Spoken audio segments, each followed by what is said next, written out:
Women are having kids later than ever before. In the US, women in their 30s are now officially having more babies than women in their 20s, according to CDC data. The clock starts to tick and you think about, okay, why am I here right now? Where do I go from here? All of a sudden I just realized that I was 35 and I had hit this marker of now you are starting to phase out of the ability to conceive. I'm 37 now. I've spent the majority of my 20s and 30s building my career. Then one day an ad on Instagram came up for me. Meet Modern Fertility, the test that teaches you about your eggs and fertility hormones. It got me thinking how little I understand about my reproductive health. And when I look around, it seems like I'm not the only one. With more women delaying pregnancy until their 30s, why aren't we talking more about our fertility?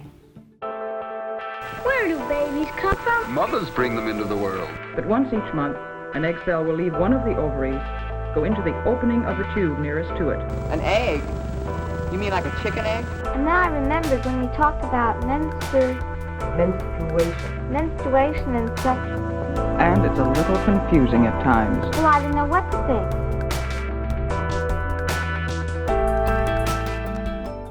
I was 28 years old when my husband and I decided to have kids. We'd been married for about 3 years at that point, and it seemed like as good a time as any. And 28, we were young. We were both, young, healthy, didn't really anticipate any problems. After a year, nothing had happened, and after another 6 months, nothing had happened, and then another 6 months, and nothing had happened, and it started to seem like something was wrong. Basically, it wasn't that we had no chance of getting pregnant, but our chances were really low. And so the doctors said IVF was probably our best bet. It's shocking to me that we don't talk about this more often, and it's not until you have infertility issues and you start asking around or talking to other women that you realize that this is pretty common. I think there's still just a stigma, and it's still just considered such an awkward and taboo thing to bring up, like sex, marriage, money, women, having careers versus raising a family. It's just at this nexus of so many awkward things that I think a lot of people would prefer to simply never hear about it. It seems like the last time we talked about sexual health was in sex ed in grade school. We talk about human reproduction, and we label the little diagram of our reproductive organs, and we get warned that if we have sex one single time without protection, we will immediately get pregnant. And then that's the last we ever hear about it. So much of our understanding of reproductive health has to do with not getting pregnant. And by the time we're in our 30s, we're told that our fertility is declining. How are you? Afton Vetchery is the founder of Modern Fertility, that ad that showed up on Instagram for me. We felt like the whole conversation about fertility was very reactive as opposed to proactive. We can look on the back of our clean beauty products and understand the source of every single ingredient. We can think about buying a home and have all of these financial planners and calculators, yet when it comes to our fertility, it's still a black box.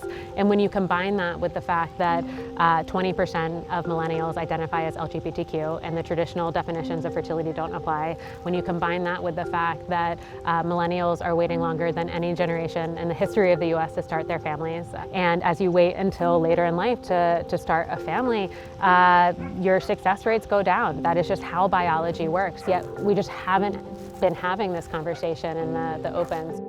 For $159, I tried Modern Fertility's at-home test kit to measure my fertility hormones. It was a way of knowing roughly how many eggs I have compared to an average woman of my age. We basically took the same exact laboratory tests that you would typically do in an infertility clinic if you were having trouble getting pregnant, and we took those same tests out of the clinic, made them accessible to women earlier in life at a fraction of the cost in this really easy to access format. We're born with all the eggs we're ever going to have. While you're in your mother's womb, you have as many as 7 million eggs. By the time you're born, that number goes down to 1 to 2 million. When a girl reaches puberty, she has between 300,000 and 400,000 eggs. Every month after, women shed about 1,000 eggs. In the end, only about 400 eggs will mature and go through ovulation.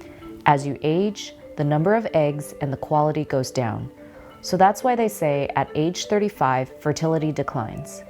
By their 40s, women have less than a 5% chance of getting pregnant naturally every cycle. Their odds of pregnancy within a year are less than half of what it was in their 20s. I think that does create a bit of anxiety for me. That's an anxiety-inducing thing to hear, yeah. I think a lot of women are better prepared to be mothers in their late 30s and early 40s than they are in their early to mid-20s. I mean, if you look at women who had kids later in life, they felt more prepared. There's just a lot more life experience, so there's a positive to that too. It's not just about age. Becca Friedman chose to freeze her eggs in her 30s. Can you hear me okay? I can, yeah. When was the first time you started thinking about fertility health? About a month to the end of grad school, I'm working on my thesis film, and longevity is on my mind. Just thinking about life in general, how we age, what that means for all of us. And my mom was diagnosed with ovarian cancer. I start thinking about the fact that I want to introduce my mom to my children. I want her to be around for all of that. But here I am, almost 30, and no family of my own. And that was kind of a stark reality. And that just started, that really started the clock. Egg freezing seemed like such a frivolous thing. It felt very much felt like something that people with money could do, not someone like me who is getting ready to graduate from grad school. Egg freezing is not for everyone. A CDC report found that per cycle, the percentage of live births was only 31% in women under 35 and continues to decline as you get older. With the average egg freezing costs in the $10,000 to $30,000 range, that's a lot of potentially wasted cash. But Becca's health insurance allowed her to freeze the eggs at a fraction of the cost, and for her, the option was worth it. How did you come to the decision to freeze your eggs? Even though I may not be ready now, and even though there are no guarantees, I don't know that I'm going to want kids, but I want to have the option. And I don't want this external stressor, this pressure on me and pressure on my life to make decisions artificially because of some ticking clock. I know it would be fallacious to believe that because I have these eggs stored, I'm going to have a kid someday. We don't know, but I've got a shot. A couple years ago, it hit me that I don't have the luxury of time anymore.